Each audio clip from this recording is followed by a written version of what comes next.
Welcome to Watercolor 42 and Studio 42, and going to start off a little bit today and talk about the vanishing point or the focal point, how to get there, and how the artist takes you there. Okay, so I'm going to be a little bit more, I guess, informative. I almost know what I'm doing, but I haven't been conveying what I know, to the my fan club or my audience. So I'm going to try to be a little bit more informative. Now, you can go both routes with watercolor. You can. Oh, let me just open this up a second. You can go with the tubes, watercolor tubes of paint, and so forth, and they come in smaller tubes. This is 7 milligram, but they do have them in 10 and 12 in larger tubes. The tubes are probably about this size, and this goes up there, about 37 ounces, or milligrams, rather. Okay, now, so anyways, I'm going to talk about today a little bit about getting to the vanishing point, or the point of interest. Now, all the books I've ever read and all the workshops and things that I've taken in and the demos and so forth, they've always talked about only having one point of interest to take the viewer into. If you have too many different places on your paper here, so a lot of times the viewer doesn't know where to stop. They're bouncing around here, there, and everywhere. But they say in all the books pretty much, all your paintings should have this one particular point that you want to carry the viewer to. So anyways, now as far as subject of a picture, of course it's pretty obvious sometimes what you're trying to get to. If I do a lighthouse, that's pretty obvious, isn't it? You get this large, some of the shapes out there with the lights, and that's mostly the focal point that you're taking the viewer to. So anyways, what I've got here today, I've made this quick sketch, and what I've done here, I'm taking the viewer into the painting. Now, here's the thing. If I've got a road in the picture, I usually don't want that road to go zoom, like like some of these highways, 95 or whatever, Route 95, around that way, and they're zooming down the highway straight. So what I like is a little bit of a country bend in the road, and it gives your picture more interest.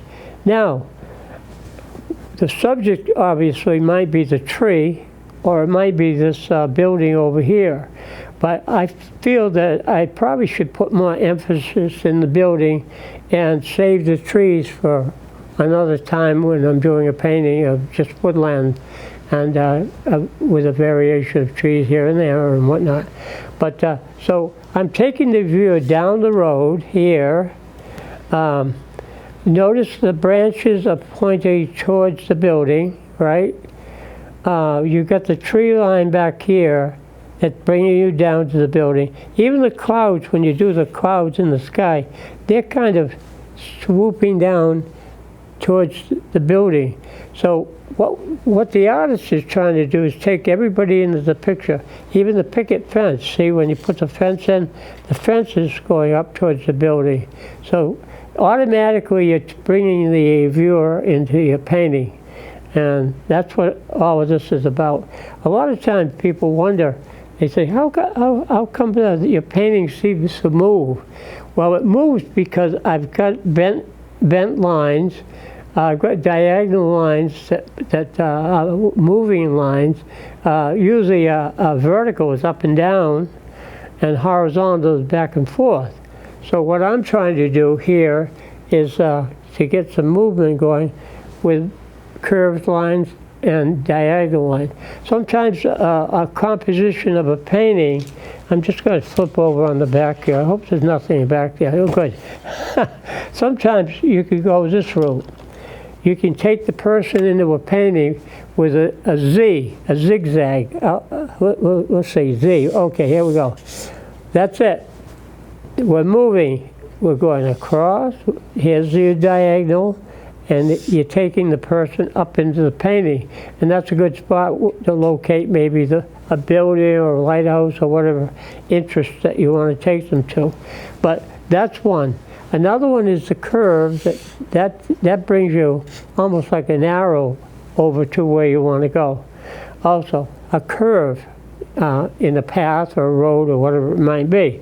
So that's why a lot of times people say, oh, your paintings move. They're moving because I'm moving them to wherever I want the focal point to be. I'm taking them over to here or wherever I want them to go in the picture. And so that's the idea of that. So it's S-shaped sometimes, and S is a nice, interesting shape. It has that curve to it.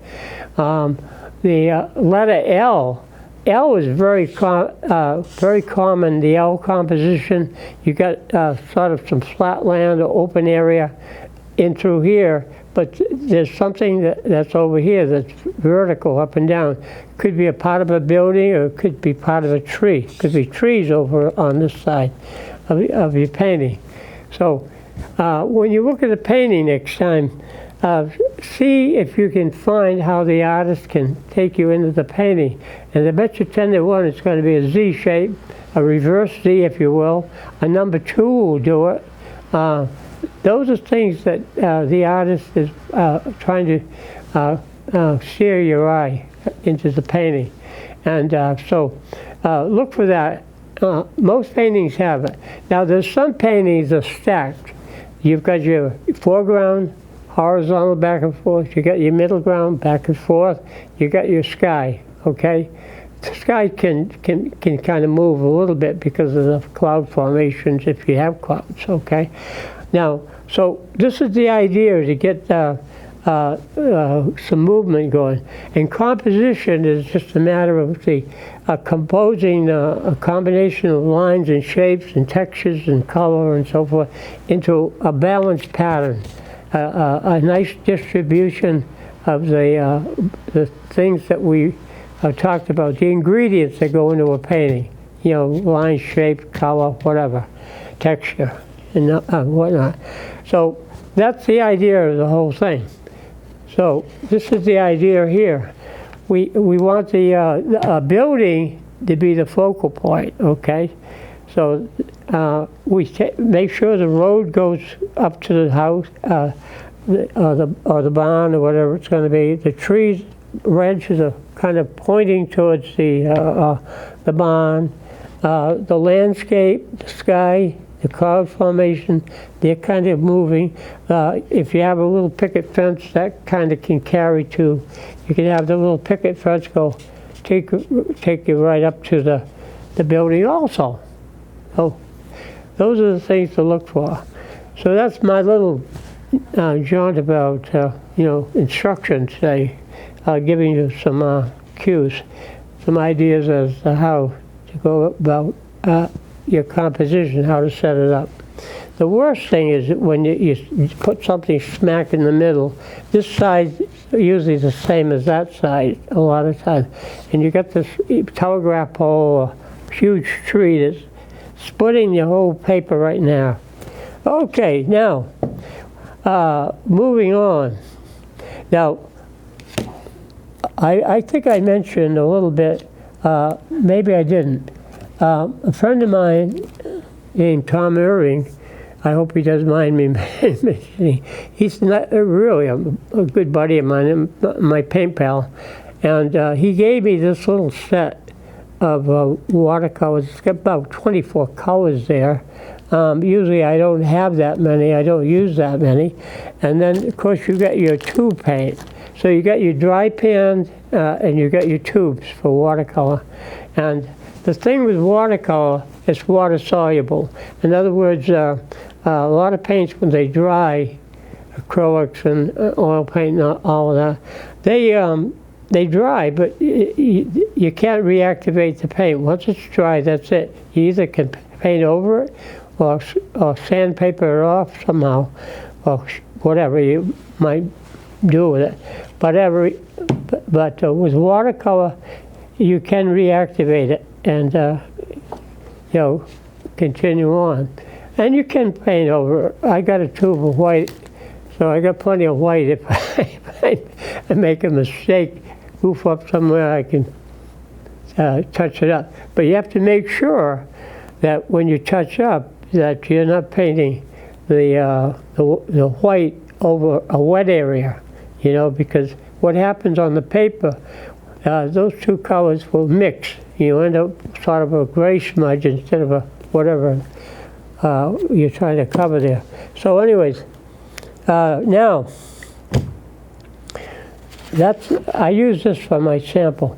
Now, this is about the size of paper that I've been using as of late. This one's probably a little bit better than 8 by 10. Now, this one here is 8 by 10. This one here probably is maybe 9 by 12, something like that. So I've been working smaller and keeping everything lighter. And then I've been even using masking tape for a false mat around the work. You'll see when I lift it off. So I'm going to start with this one today. Now, I've done this very light in pencil, but I'm going to just go back over this with my marker like I did with this one, so I can see it better, okay? So let's see if I can duplicate what I had here. Now let's put this over here for now. Just look at it. I do not spend a lot of time drawing or sketching. I do sometimes if it requires it, but if I can get away with less, they say less is better, less is more, I guess. Okay, let's go over this. I'm going to do the roof on this building here, and then I'm going to do this tree over here, and again the branches are going to be leaning towards the building. Let's put this down here, the other side. Then I probably will have another little building that I'm going to put in there. Let's put the verticals in here. Put the verticals in, okay. Windows, okay, put a couple of windows in and whatnot. Now, put the back end on there. Just going to bring this out a little bit more. Okay, now we got to have that road in there, and we don't want a road zooming straight through there, so I'm going to put a real interesting bend in the road coming around. It's going to go by there, and let's put the other side of the street here, the road, whatever. That's going to zoom up around there too, that way. Now, if you want, you could show some trees. You can have some trees off in here somehow. Put some trees in there, and we're going to let's see what we want to do here. Let's finish this big tree. This tree could be like one of those old apple trees. A lot of branches, wiggly branches. Okay, let's fill it in a little bit. Got to attach everything to the main body of the tree here. Make sure we connect. Put the trunk base tree in. Now, if you want, you can put some posts, fence posts going along the road. 1, 2, 3, 4, 5, 6, 7, maybe something like that. And you can put a few on this side, going up around there. Okay. Now, we want to bring things closer. Make sure you're pointing towards the building. We're going to do something over here. We're going to make some sky coming in, and that can be kind of heading down towards the building a little bit. And a little bit over here, we have something coming in that way, okay? Now, whatever else you add, I think that we can add whatever we want when we paint it in. We don't have to draw everything that we're going to put into the picture. I think I'm going to finish this road, kind of bring it in back of the tree off the paper. Bring this sort of down to there, close it in a bit. Well, that's the idea of that. Now, what we want to do now is think, well, what colors we're going to use. Now, if I'm doing an outdoor painting, usually I'll start with the sky, because the sky sets the pretty much the light or the darkness of the day. So let's put some sky in. Now, because this is a smaller picture, I'm going to put this, I could leave this over here somewhere. Okay, just to maybe refer to it, but probably I've got enough here to work with. Now, let's put some sky in. So now, if I'm going to work with my dry pans today, the only thing is, if you're going to change colors, make sure that you clean the brush off pretty good. I got some paper towels here somewhere. Okay, make sure that brush is clean, because when you go to the next color, you don't want that blue or whatever getting into the yellow, because if that starts getting into your yellow color, then you're going to end up with the blue and the yellow mixing on there, and you end up with green. Okay. Yeah. All right. Now, maybe not so much that brush yet. Let's use a little bit of a larger brush. This one. Now, because the picture itself is small, you really don't have to use too large a brush. This is probably a number, I don't know, maybe 14, whatever. Now, you can leave some white of the paper. Let's use this blue up here. Kind of a pretty color. All right, let's put some of that in there. And make sure you have some blue, rather leave some of the white in there for the clouds. If you want to make it darker, just add more paint to your water. There you go, up over in here, down the back. Okay. Now, you can kind of dabble around with watercolor. You don't have to be fussy, back and forth, up and down, no. You can dabble around. I use that word all the time, to dabble, okay? Whatever you want to do with it. Now, if you're going to use the blue later on, that's fine. But for now, I think I'm all set with the blue. I can always go a little deeper into the sky, fill this in a little bit more down and through here. Okay, but if I want it darker, I just add a little bit more paint to the water, and you can get, a deeper blue. There's a couple of other shades of blue in there too that I could use, or purple even. Okay, now the next thing, make sure your brush is really clean. Make sure it's clean. Let's go to some of the ground color. Now, this could be like a little bit later on in the fall, or it could be midsummer. So a lot of times you get a real wicked long spell of a heat wave, and the grass turns sort of brownish, sort of a rustic color.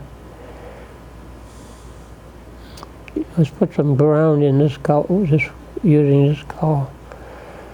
This is a sort of a raw sienna.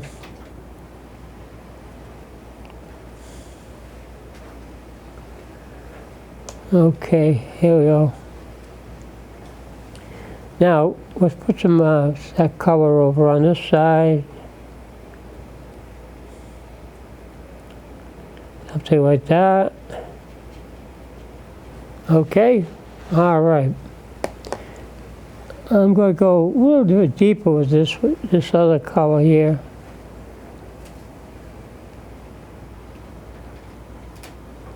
All right. A little bit over there on this side. Now you can go over the lines. You know, I remember when I was a little boy, that goes back a ways, I used to go a lot of times with the coloring books, and everybody would say, stay inside the line, stay inside the line. Well, with watercolor, you could go off over the lines a little bit. I think you don't want to be too rigid with it as far as your color. Now, I can do the tree. Let's use a deeper, maybe brown. Oh, make sure the brush is, well, doesn't matter as much with that color. Okay, let's see if I can get some color into this thing. Sort of a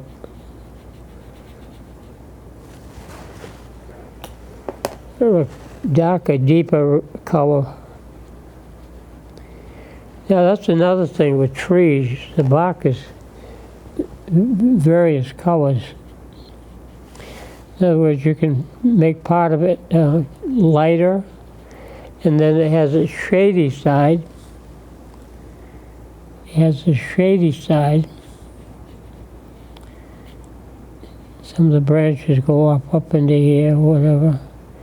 Sometimes the limbs are so thin, it's hard to put any color in there. I give it a little shade. Oops, there we go. There. Okay. Something like that. Maybe have some of it go up into here a little bit. And around the base, whatever. Now, on the building, it could be a typical barn color. I used to refer to the color more or less of a brick red. Not really red, but sort of a dull brick. And let's try this one, see if this is going to be okay. We'll give it a shot, see what it does. Well, that's pretty much the color we had there. Maybe I want to go a little bit up in here, see what this color does. Now you can take colors and you can mix them on the paper. If I put a color down in an area, I can go back and take another color from some other part of the paper and maybe use some of that color in with the one I have. Okay, let's go in the barn here. I think I'm going to go a little bit more into the red and reactivate. I'm not used to using these dry pans as much as I do. I work from the tube all the time. I don't know if I want that color in there or not. Let's see what we need. How about up in the corner here?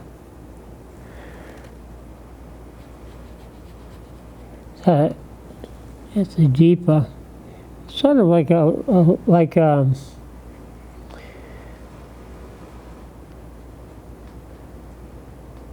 that's good. Get some shadow up underneath there, on the peak of the roof here. Okay, if you make a little go off and don't want to go off, you just blot it before it dries. Now, you can allow some white to come through there. If you want this to be a little darker here, you can shade that in. I'm being overly cautious with my color. Let's see what we got here. We can go back up in here, use some of that. Okay. Whoa. This one down here, fill that in a little bit more. Now you can let some of the highlights show through somewhat. If you do, just make it vertical, like break it up into sort of like the panel on the wall.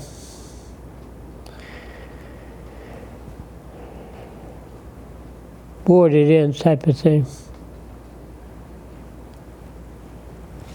Okay, that's that. Now you can leave the roof if you want. You can leave the roof sort of lighter if you so desire, or you can just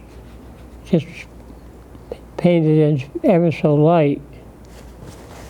Just put some color into it somewhat, build in. You might want to even add a little blue into that. Maybe. Whatever. The road, let's see, the road can be, well, I know asphalt is sort of a pinkish color. Maybe use a little bit of this pink over here. It tends to have that pinkish shade in it. So I'll just try some of that on the road. Make it a little darker. And sometimes it has a little bit of blue in it. You can use a little bit of this one here. No, I don't want that one so much. I'm not used to these colors. Okay, there you go. You can put a little bit of shading in there. Take some blue, mix it in with a sort of the light pink.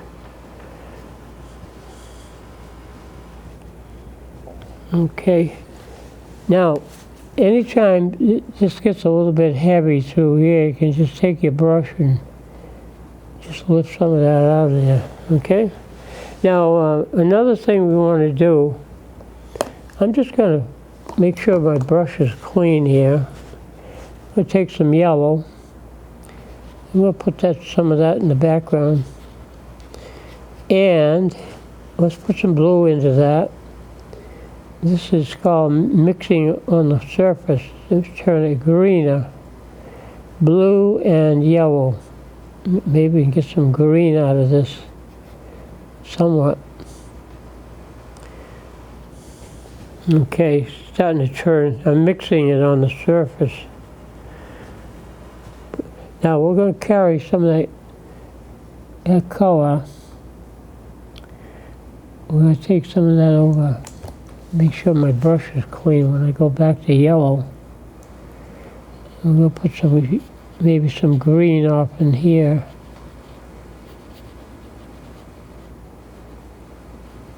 Okay, something like that. And now take some blue. Mix it right into the green while the green is still wet. Mix the blue into the yellow, rather. Here we go.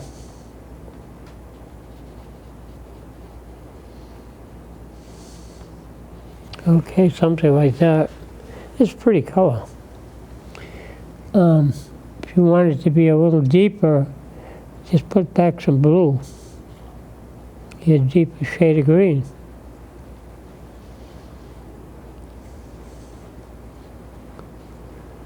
Okay, something like that. Now, what I would do myself, I probably, maybe you could add some hills or mountains in the background if you want. We got the color for that one. Maybe take that purple, make that sort of like a hill back up in here. And that can carry over across. That's one thing I don't have. I don't have a straight tube of purple. I usually take my blues and reds and kind of mix a purple with my my tube paint. Make that a little darker over in here. Okay, go across there. No, that doesn't look as good, does it? Goodness, it looks spotty.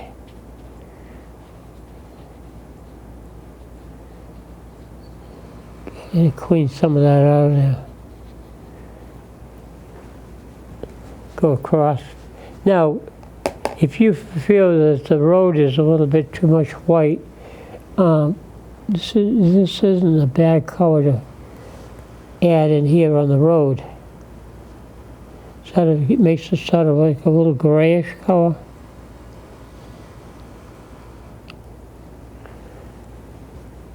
You can put some of that in there. Now I pretty much have stuck with the same brush. That doesn't mean to say you'd be apt to do that all the time, but you can use different brushes. Sometimes if you're doing limbs and branches, you want to take this real thin one, like a rigger or a liner brush, and use something like that for the very thin lines, whatever you want to put in.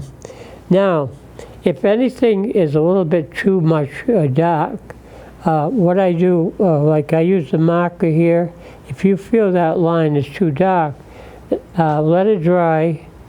It's probably already dry, but that's where the white comes in. And you take a little bit of white and put some of that white back in so you get some of that highlight.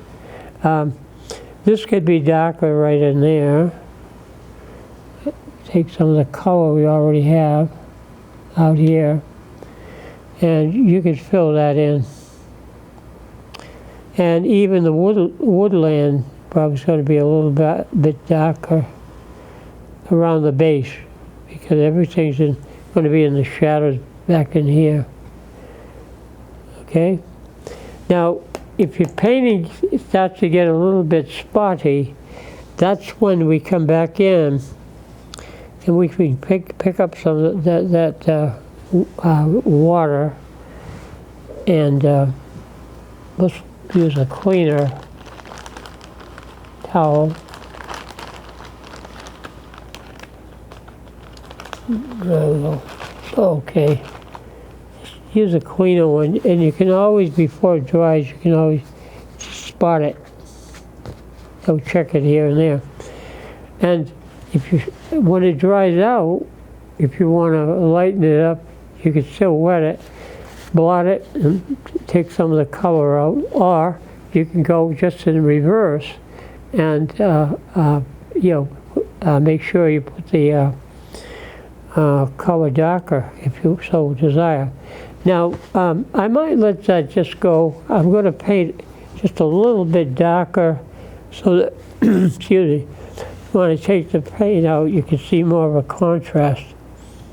Let's use this one. I'm just going to go a little darker around the outside edges here. So when I take the tape off, there'll be a contrast here. A little bit darker over here.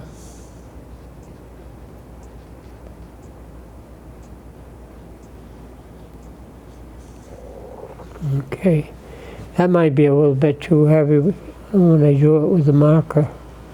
But like I said, you can hit it with a little white. But not right now, because you want to let that dry. Okay, now I'm almost tempted to paint that one. That's a nice one too to work on. Okay, we're going to set that aside for a second.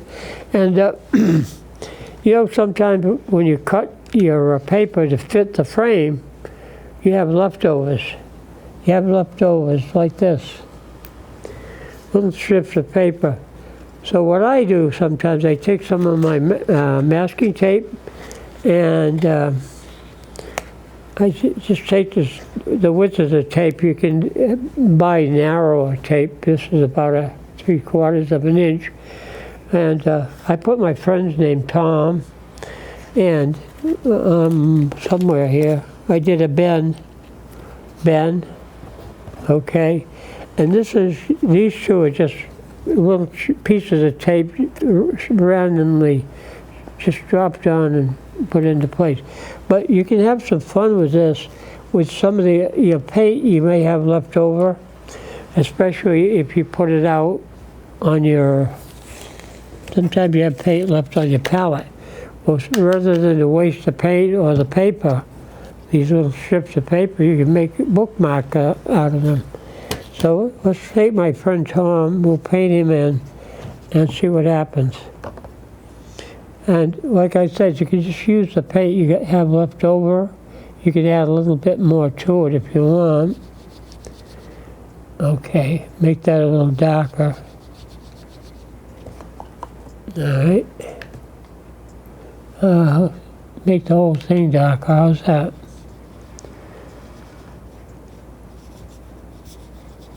Now, if you want, you can do the whole background blue, or you can just let it set up and put another color. Let this dry, and put another color on top of that. Let's fill in the M on the top part of that, and a little bit down here. Now you can have some fun with this if you want. That's still wet, so take the brush, make sure it's clean. Let's see what happens if we put a little bit of red into the blue in places. Right on top of the wet blue, you put some sort of a pinkish color, or red, and then you put some over here. Okay, we'll let that one dry. All right. So we've painted this in pretty much. Leaves the tape on until it dries, and you can kind of carefully pick the tape off. And the letters will be white. Hopefully they'll show up. Now, let's see, we got this other one here, Ben, B-E-N, and we'll make him sort of a brighter color here. Oh, let's fill him in with some. He's a graduate from Taunton High School, so the school colors used to be orange and black, like Halloween. And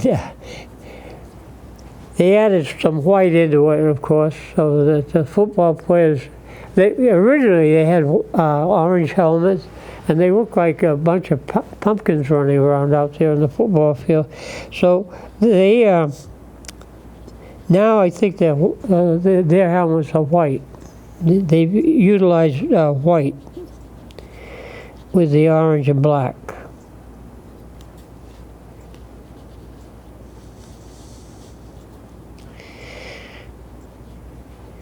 I think the school colors around here, Fian is, I know they have green, maybe green and yellow, but I'm not sure. And the Attleboro High School is pretty much what, blue and white, I guess.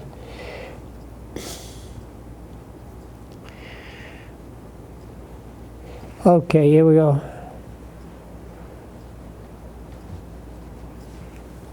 Yeah, something like that. Just fill it in. Now sometimes the paint will settle on the edge to give it a little extra outline. Now this is another one you can clean your brush off here. And let's see what we can do. I will put a little yellow back into it in places. You have too much orange.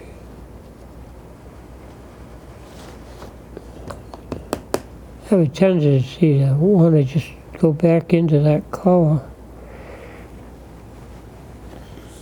Well, something like that. And just put this aside, let it dry. Now, this is one of these hodgepodge things.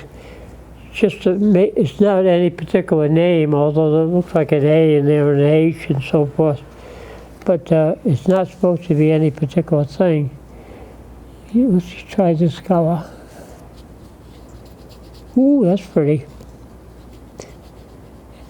sort of a rose color. Put some over here. And we can put, you always can work the blue into it. Put some blue over here. Blue here. And you can have some fun with these things. Now, if you want to let it dry faster, you can leave it near a window. If you're outside, you can leave it in the sunlight. If you're indoors, if you have baseboard heaters, you can, in our house it was electric. So you turn on the heaters and you set your artwork or whatever right next to the baseboard heaters, and it dries very fast that way. And of course they have hair dryers. You can use a regular hair dryer and do it that way. That's kind of a pretty combination there, color. So you can have some fun with these, and like I said, you know, you can even take sometimes a paper towel and you can get some little designs out of paper towel, you know, that you can utilize, make it into a sort of a collage type of thing. Okay, now getting back here, we've had a chance to dry the paint settled in. Now you can always go back and you can always take some more blue and you can take some more yellow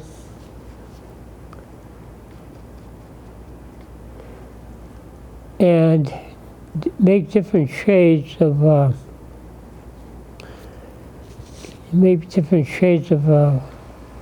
green. Okay, add more blue into it. Turn it green a bit.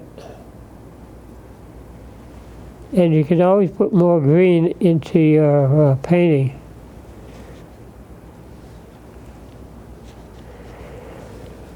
So a painting doesn't always have to be done in one setting. You can let it set overnight and then go back the next day after it really had a chance for the color to absorb into the paper, and you can see how dark it's going to be or how light it is. Normally the colors will lighten up overnight because the pigment settles into the white paper. But so anyhow, now I usually use when I'm doing my touch-up work, I usually use they have a watercolor that's called Chinese white, but it's kind of a little bit translucent. It doesn't hide dark colors as well. But I found that using some of this acrylic, if I can get it out, it's more of an opaque. There you go. All we need is a spot of it. Let's use a little brush here. Remember I said maybe if a line is a little bit too heavy. So you can take and touch up some of that black. You can take some of that out of there. Not completely, but some of it. Okay? Now, I almost took it out completely, so let's blot that and let some of the color come back into it. A little bit more. Okay. Well, I'm getting some color back into it, but I think I'm going to have to touch it up a little bit more later on with a thinner marker. Just add that. Once this dries, then you can go into it with the marker again and touch it up. Okay? So I kind of blobbed it. Blobbed it? Is that a word? So anyways, a blob. Now. So anyways, this gives you an idea of some of the things that you can do. Oh, I got one more of these to paint. You can do either side, you can do both sides. And the problem is when you use watercolor, if your marker gets wet, it will kind of reactivate the color and mess up your page of your book or something that you're reading. So a lot of times what we do is you can maybe put a sealer over that, and that wouldn't have the problem. Or not use watercolor paint, just use some other color that doesn't activate. Okay, let's do this one here. A little bit of everything, huh?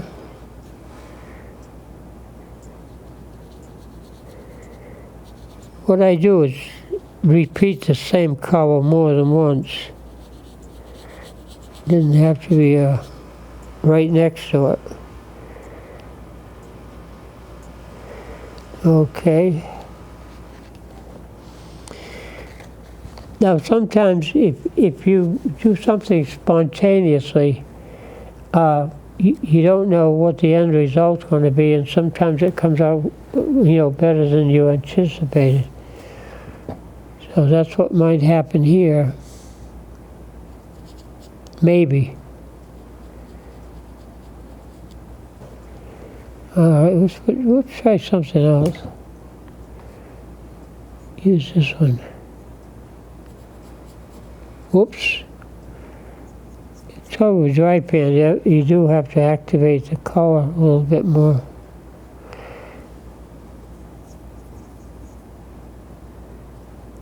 Get some color into it.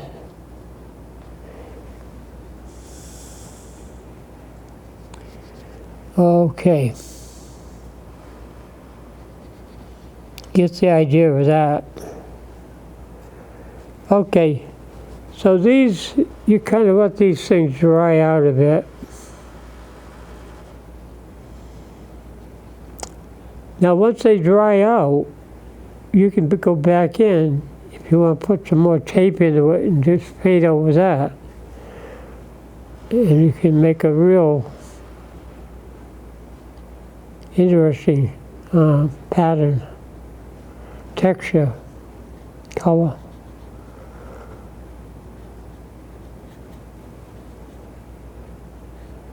A little bit of that, put it up in here.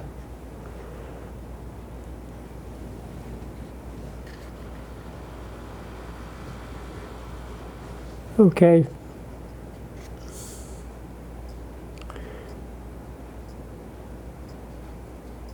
Sometimes if you just kind of at random, they come out better.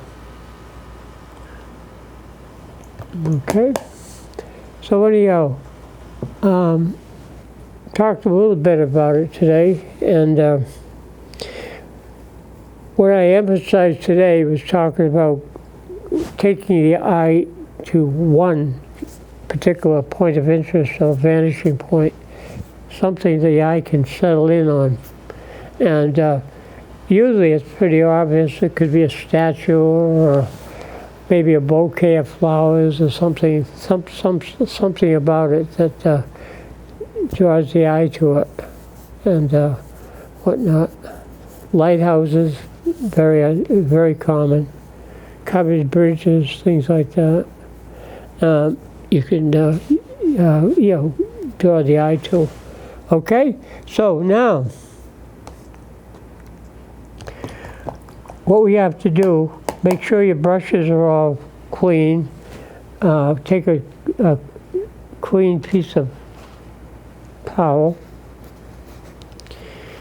and make sure you pinch your brushes out and the ones you've used, and then make sure you clean out your some people, well, you can leave the paint in the tray if you want, but what happens is that your tray after a while gets pretty bogged down with a conglomeration of all these colors. So usually I clean mine up before. Just wipe it out with some water. paper towel water and dry it a little bit. Now, especially with dry pan, what I normally will do, make sure your colors are clean and leave it open and let the paint film over and harden a little bit more before you put the cover down, because if you tip it over while it's wet, then you're going to mess up, this part of the tray over here. So what I usually do is let this dry out before I close the cover down. Get a little paint in the corners here.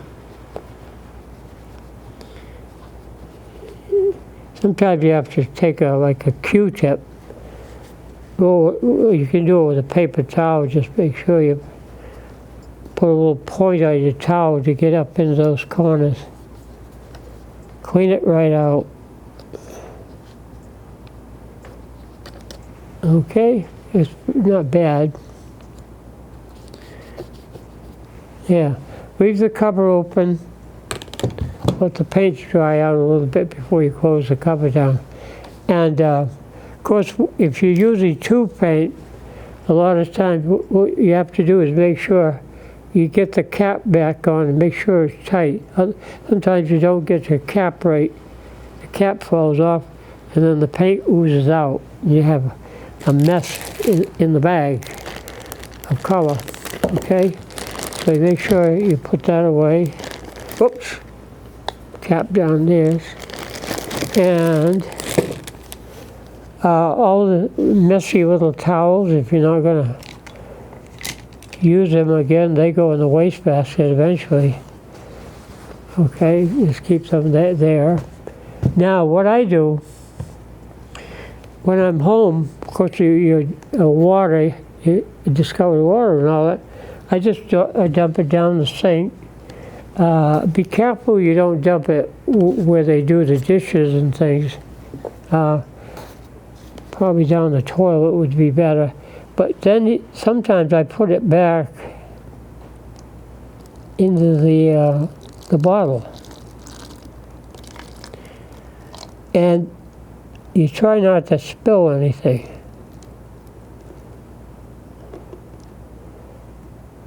Something like that.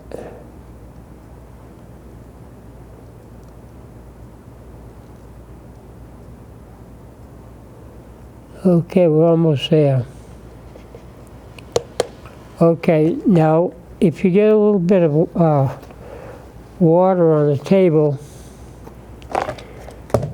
I just take a clean paper towel and you can blot that. And because it's not a real heavy color, usually you're taking most of the color out of the tablecloth, and when it dries out, you don't notice it. Okay, make sure the cap's open. I usually put this water, I take it out and water the plants outdoors, or the indoor plants. I don't think it's going to hurt anything. It's not going to kill the plant, because most of your colors are organic. They come from nature anyways. There's one color that you have to be a little bit careful of, is that cadmium. You don't want to get that too much, that paint on your hands. Make sure you wash your hands good. It's yellow. Usually you'll find it with the yellow, cadmium yellow or whatever. And that's one you have to be careful of. Okay, be sure you clean up good. Yeah. Now, some of the marker, of course, if it's permanent marker, it will come out, but you have to kind of use a little bit more stronger soap or scrub it a little bit more, but it does eventually come out after a couple of hand washes. Okay, now, so that's it pretty much for this day. And so, guess what? brushes up, and we'll see you next time.